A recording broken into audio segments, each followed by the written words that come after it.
आज मैं आपके लिए महाराज मूवी लेकर आया हूँ, जो अभी कुछ दिन पहले ही रिलीज हुई है। इस मूवी की पूरी कहानी धर्म से जुड़ी है। इंसान अपने धर्म पर आंखें मूंद कर विश्वास करता है, क्योंकि उसे लगता है कि यही उसके भगवान का आदेश है। लेकिन कुछ लोग भगवान के नाम पर इंसानों को हमेशा ठगते आए हैं। वे लोग दूसरों के विश्वास का फायदा उठाकर अपनी जिंदगी ऐशो आराम से जीते हैं। ऐसी ही कहानी महाराज फिल्म की है। बात है 1832 की। गुजरात राज्य के वाडाल गांव में मूलजी जीवराज रहते थे। उनके वैष्णव कुटुंब में एक सुपुत्र का जन्म होता है। जीवराज के बेटे का चेहरा बिल्कुल उसके दादाजी जैसा था, इसलिए उसका नाम भी उन्हीं के नाम पर रखा गया, करसन दास। करसन दास को अपने नाम के पीछे दास लगा होने से शुरू से ही आपत्ति थी, जिसे समय आने पर वो जताता भी है। धीरे धीरे करसन बड़ा होता है और उसके साथ करसन के मन के सवाल भी उतने ही बड़े होते जाते हैं। जब करसन अपने माता पिता के साथ बैठा पूजा कर रहा था, तब वो देखता है कि पंडित जी अग्नि में अनाज डाल रहे हैं। फिर वो पंडित जी से पूछता है कि अग्नि में अनाज क्यों डाला जाता है। पंडित जी जवाब देते हैं कि ये सीधा भगवान तक पहुंचता है। फिर करसन सवाल करता है कि क्या अग्नि को भगवान का पता मालूम है। करसन का सवाल सुनकर सभी हैरान रह जाते हैं। इसी तरह धर्म से जुड़े सवाल करसन के मन में बार बार उठते रहते हैं। 10 साल की उम्र में करसन की माँ गुजर जाती है। फिर उसके पिता दूसरी शादी कर लेते हैं। तभी करसन के मामा करसन को अपने साथ मुंबई ले जाते हैं। उस समय बम्बई कपास के व्यापारियों का गढ़ हुआ करता था।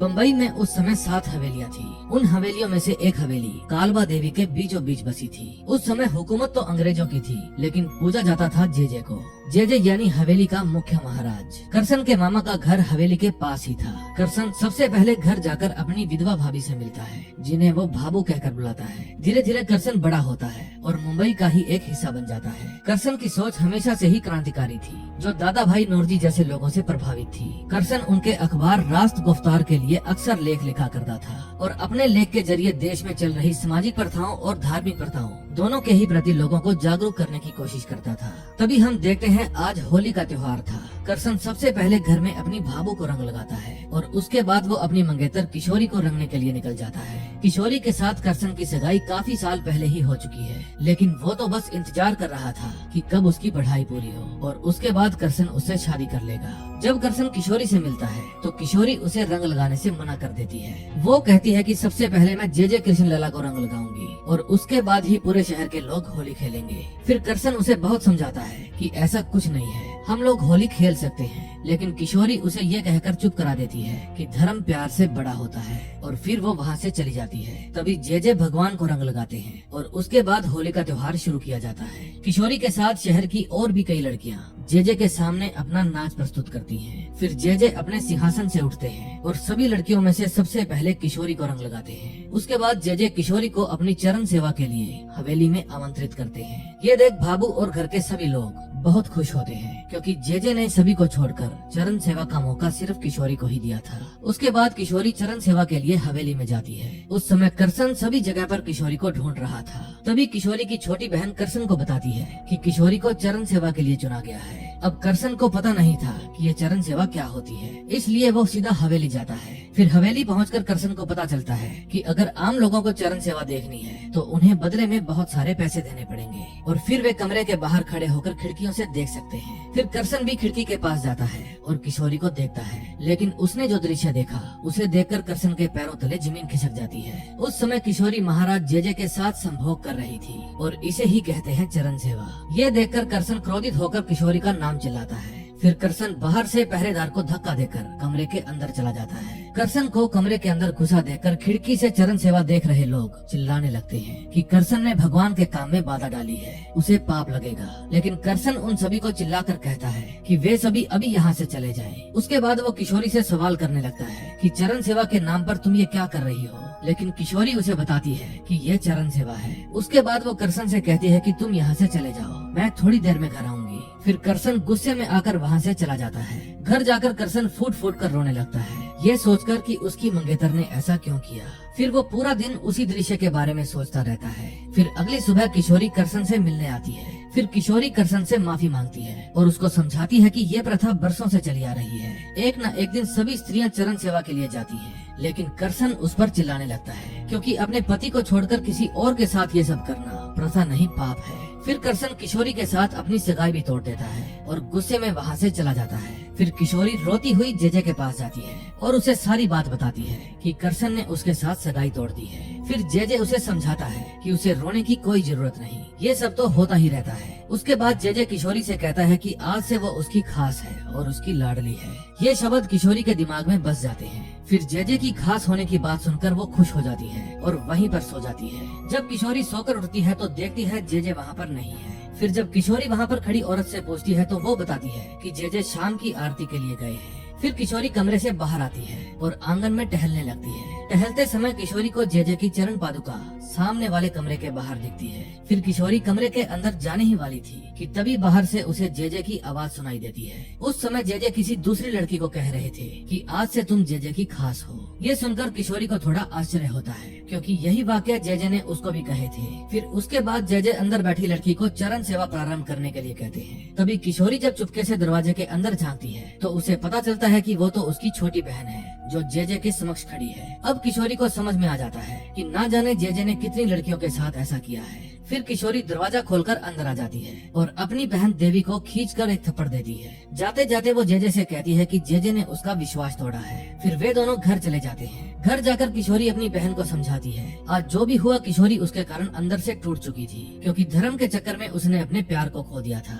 फिर किशोरी को करसन की कही हुई एक एक बात याद आने लगती है। अब उसे समझ में आता है कि जो करसन का हक था वो तो उसने जेजे को दे दिया। अगले सीन में हम देखते हैं करसन के मामा करसन पर चिल्ला रहे थे क्योंकि उसने किशोरी से सगाई तोड़ दी थी। वे उसे बहुत समझाते हैं कि किशोरी के परिवार की नाक कट जाएगी, इसलिए वो किशोरी से विवाह कर ले। लेकिन करसन का निर्णय अडिग था। वो साफ साफ मना कर देता है कि वो किशोरी से विवाह नहीं करेगा। उसके बाद भाभू करसन को घर से निकाल देती है। फिर करसन पूरी रात प्रेस के बाहर गुजारता है। अगली सुबह सेठ गोकुल दास और सोहराब जी करसन से मिलने के लिए जाते हैं। ये दोनों हमेशा करसन दास के लेख पढ़ा करते थे और उनसे प्रभावित भी हुआ करते थे। फिर जब करसन उन्हें सारी बात बताता है तो वे दोनों एक दूसरे का मुंह देखकर हंसने लगते हैं। अगले सीन में हम जेजे को अपनी पत्नी के साथ देखते हैं। वे दोनों ही करसन दास के ऊपर चर्चा कर रहे थे। तभी उनका सेवक वहाँ आता है और जेजे को बताता है कि श्याम जी और उनकी बहन लीलावती दोनों आपसे मिलने आए हैं। लीलावती वही स्त्री है जिसके साथ जेजे ने चरण सेवा की थी। फिर श्याम जी जेजे के चरणों में गिरकर रोने लगता है और जेजे से कहता है कि वो उसकी बहन की इज्जत बचा ले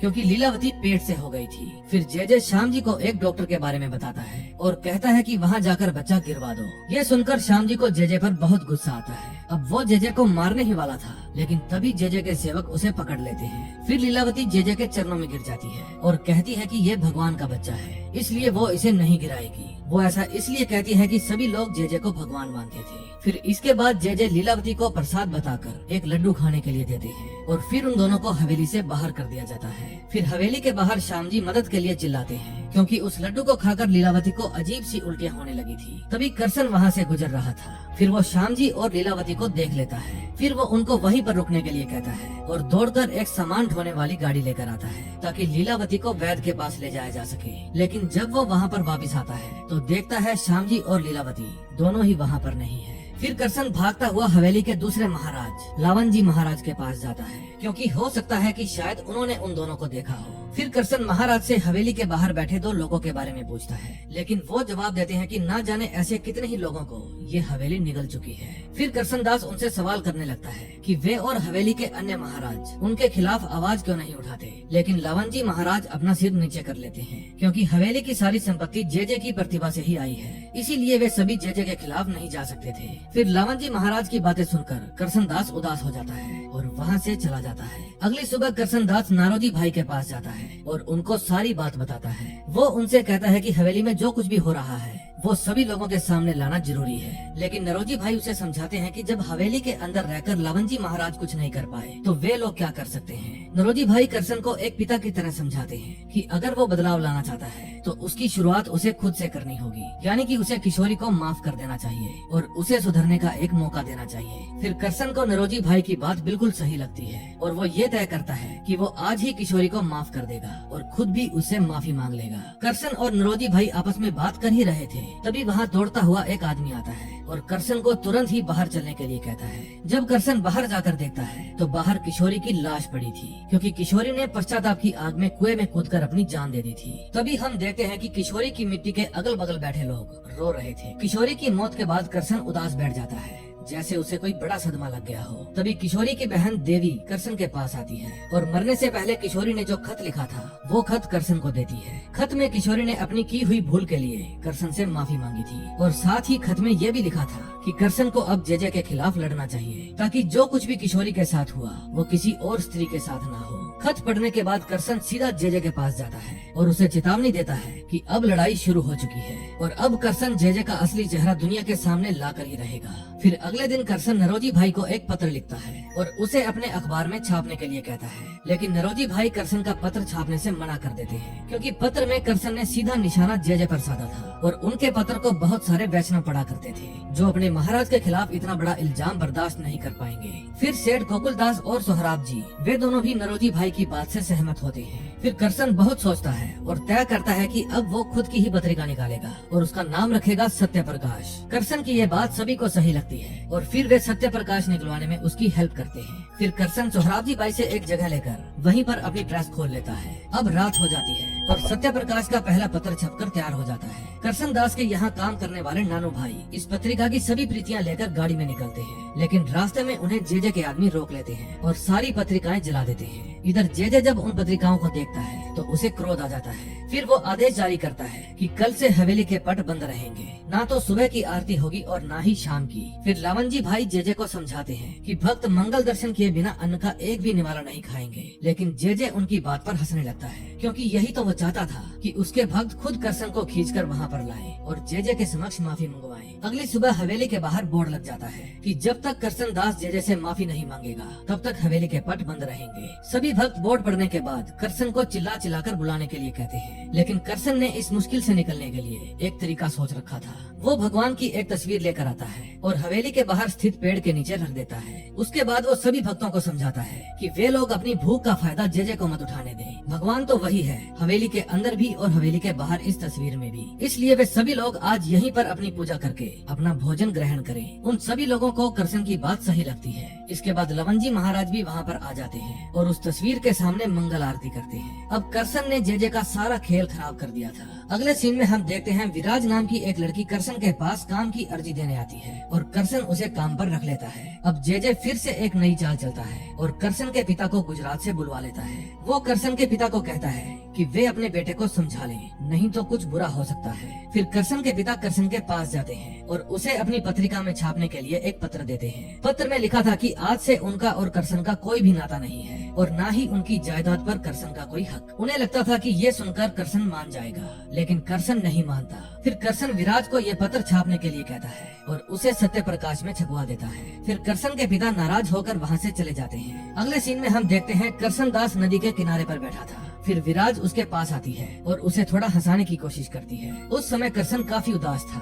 क्योंकि इस लड़ाई में उसने अपने पूरे परिवार को खो दिया था, लेकिन विराज उसे समझाती है और उसे प्रोत्साहित करती है। उसके बाद विराज करसन से अपने प्यार का इजहार करती है और उसे बताती है कि जब से उसने उसका पहला लेख पढ़ा है तभी से वो उसे प्यार करती है। लेकिन करसन अभी उसे शादी करने के लिए मना कर देता है क्योंकि वो अपने और अपने लक्ष्य के बीच में किसी को भी आने नहीं देना चाहता था। अब हवेली में दान की कमी होने लगी थी, इसलिए जेजे को मजबूरन हवेली के पट खोलने पड़े क्योंकि सभी भक्त हवेली के बाहर ही पूजा करने लगे थे। लेकिन जेजे भी हार नहीं मानता। इस बार वो नई चाल चलता है और करसन पर 50,000 रुपए का मान हानि का केस कर देता है। जब ये बात करसन को पता चलती है तो वो उदास हो जाता है क्योंकि उसके पास ना तो गवाह थे और ना ही 50,000 रुपए थे। तभी सेठ गोकुलदास अपने साथ कुछ लोगों को लेकर वहाँ पर आते हैं जो जेजे के खिलाफ गवाही देने के लिए तैयार थे। उन सभी की बहन बेटियों के साथ भी जेजे ने वही किया था जो वो बाकियों के साथ किया करता था। करसन की उम्मीदें एक बार फिर से जागती हैं। फिर वो अपने वकील को लेकर हवेली में जाता है और एक बार फिर से जेजे को चेतावनी दे देता है कि जेजे केस लड़ने के लिए तैयार हो जाए। फिर करसन कोर्ट में जाने के लिए तैयारियां करने लगता है। तभी गोकुलदास दौड़ते हुए करसन के पास आते हैं और बताते हैं कि जेजे ने सभी गवाहों को धमकी दे दी है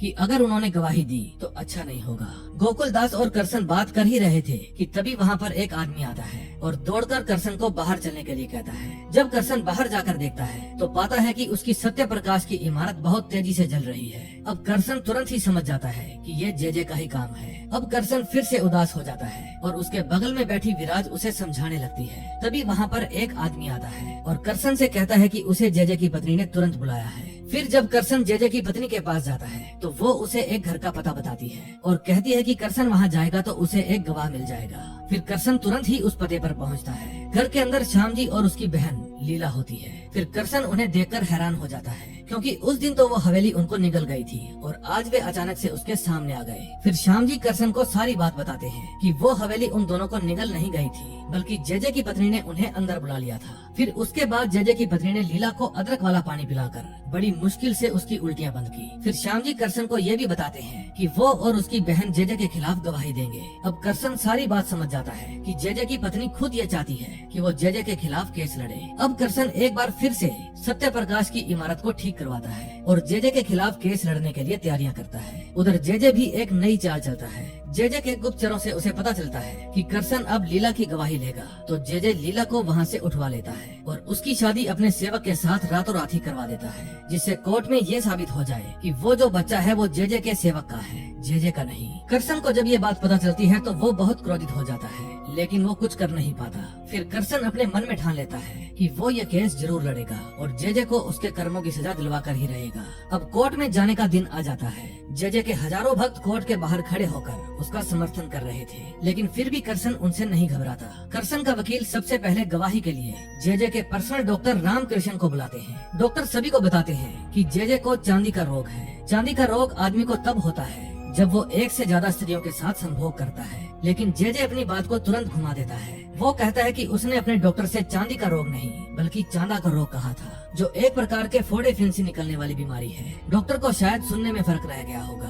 अब जेजे को यकीन था कि उसके चले हुए दाव से वो बच जाएगा, लेकिन उसका डॉक्टर कहता है कि कोर्ट किसी और डॉक्टर को बुलवाकर जेजे का मेडिकल चेकअप करवाए ताकि ये क्लियर हो जाए कि जेजे को कौन सा रोग है। अब जेजे फिर से फंस जाता है। फिर अगली गवाही के लिए जेजे के सेवक को बुलाया जाता है। उनसे जब पूछा जाता है कि लीला क्या उनकी पत्नी है, तो वो हाँ में जवाब देता है। वो कहता है कि वो मेरी पत्नी भी है और उसके पेट में जो बच्चा है वो भी मेरा है, लेकिन वकील ने तो बच्चे के बारे में कुछ पूछा ही नहीं था। फिर सेवक घबरा जाता है और अपनी ही चली हुई चाल में फंस जाता है। इसके बाद करसन का वकील सभी को ये बताता है कि ये बच्चा जेजे का ही है, जिसे कल रात जेजे ने अपने सेवक के साथ शादी करवाकर उसके ही नाम कर दिया। फिर जेजे को अपनी इतनी घोर बेइज्जती बर्दाश्त नहीं होती। फिर जेजे करसन के वकील को सावधान करता है, ये कहकर कि बाहर जो जनता खड़ी है वो अपने भगवान का अपमान बर्दाश्त नहीं करेगी। अब आखिरी गवाही करसन खुद देता है। करसन कोर्ट में बैठे सभी लोगों को बहुत समझाता है कि ये चरण सेवा जैसी प्रथाएं गलत है। पत्नी पर पहला अधिकार उसके पति का होता है, तो सभी लोग ऐसा क्यों मानते हैं कि पत्नी को सबसे पहले महाराज छुएंगे और बाद में उसका पति। फिर करसन बड़ी बड़ी व्याख्याएं देता है और अपने आखिरी शब्दों में कहता है, अब जिसको मेरा साथ देना है दे, वरना मैं अकेला ही ठीक हूँ। जेजे को पूरा यकीन था